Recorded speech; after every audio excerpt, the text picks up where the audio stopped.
Welcome to Google Ads Unleashed, the podcast that helps you harness the power of Google Ads. And now your host, Jeremy Young.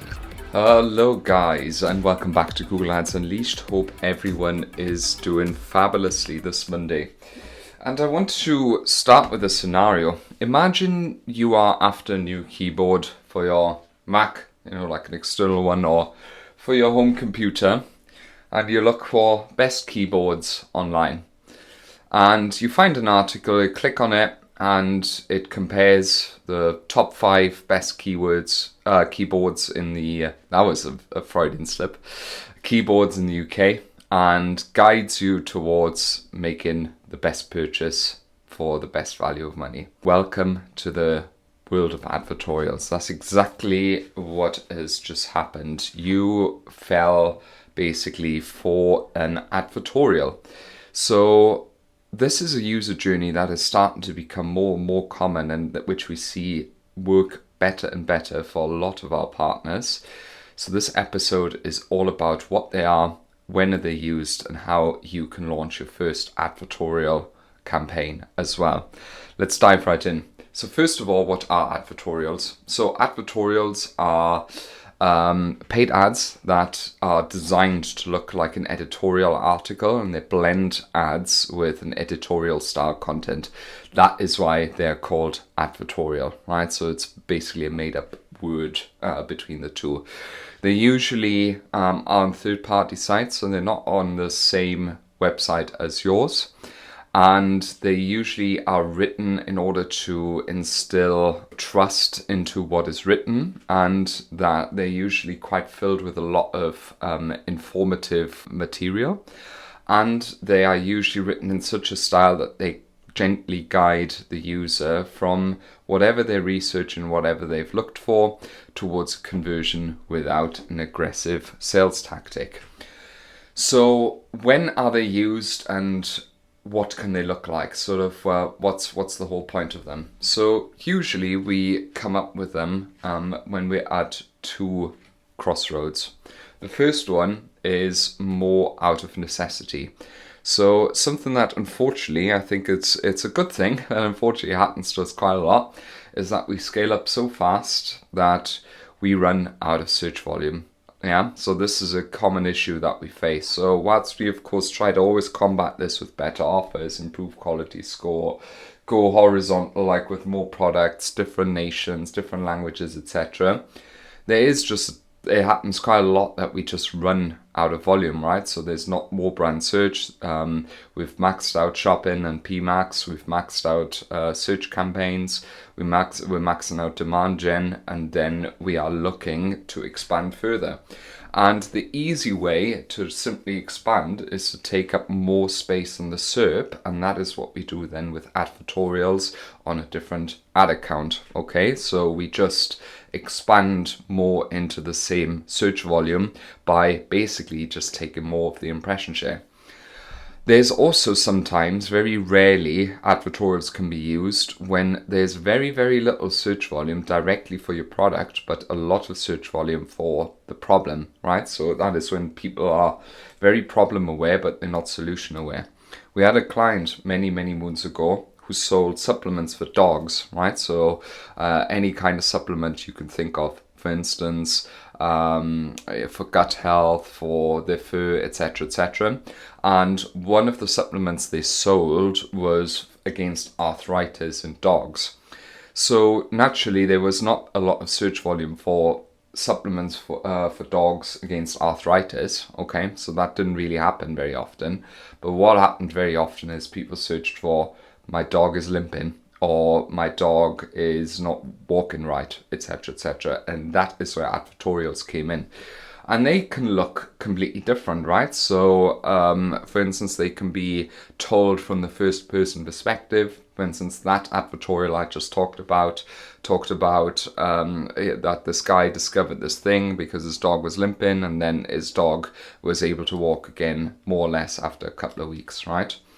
There is also other forms, right? Sort of ones where they basically just write about the product itself and all of its benefits, right? Something like 7 benefits of drinking greens powder or something like that.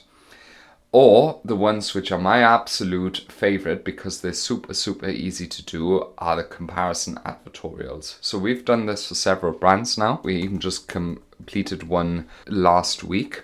And we done this for a brand that sells a particular kind of shoe. And basically we have got a third-party domain. When someone searches for that type of shoe, we have designed a page now that when they click on there, they will find a comparison advertorial. So it's a third-party page that sort of pretends, I guess, to be an authority in this area and has compared the best sort of brands in the market for that particular shoe. Why is that the easiest one? Because it's very easy to replicate. Because with, for instance, the dog one, which I've just mentioned, it was ridiculously hard to find a good copywriter who could write such a fabulous story, which was so compelling and really convincing and kept the readers in basically to every word, so that it was then guided towards the sale. The comparison advertorial is relatively easy to build, and also it can be replicated quite easily for most one product stores, right? So how do you go about it, and how do we go about it? It's relatively straightforward. You first of all get a third-party domain, something that has to do with the product, something that sounds a little bit like the product. For instance, that particular shoe I just mentioned, we have a website that says something like men's trends or something like that, right? Or with another client of ours where we have where we sell acupressure mats, we literally have a domain literally just called acupressuremat dot whatever the ending of the country is, right? So it's really that easy. That's the first one that you do. Then the second thing that you get is some sort of landing page building tool. We usually recommend Framer or Funnelish or Landing Key or ClickFunnels, something that's relatively easy to make, yeah, so that you can make it yourself. And then you want to, in the third step, hire a good copywriter who can put together such an advertorial for you.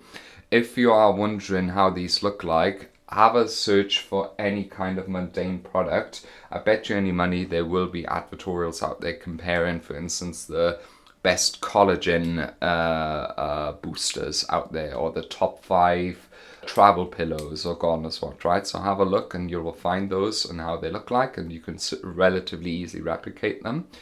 Then you will have to set up cross-domain tracking as the next step, right? That's quite difficult. Again, you will need either some experience there, or you will need some sort of tracking specialist who can set that up for you. You can sometimes very easily even set it up through Google Analytics 4, right? Because it's quite easy to set up cross-domain tracking in Google Analytics 4. And then you chuck a campaign into a separate ad account after you've hooked everything up and let the ads run. And what happens then is that, let's say someone searches for this particular shoe, and our advertiser, our client, is actually appearing in position 1 and then position 2, 3, whatever. I know they don't formally exist anymore, but that is when our advertorial campaign hits for the same kind of words. And we are doing this at the moment in several in several domains. So we do this for supplements. We do this with a client who sells knives. We do this with a client who sells travel pillows. We do this with the acupressure guy, etc., etc. Okay. Usually how these advertorials are then best built is that you of course position your product as the number 1 product, and then you can test, for instance, sending them to a sales page or an offer page or something similar. And the other ones you want to of course send to your competitor pages, or much better, you create an affiliate link for their Amazon offer and then send them to the Amazon listing. So if someone ends up buying on Amazon, you actually get a commission from that sale as well. So that's how you maximize your money in that regard.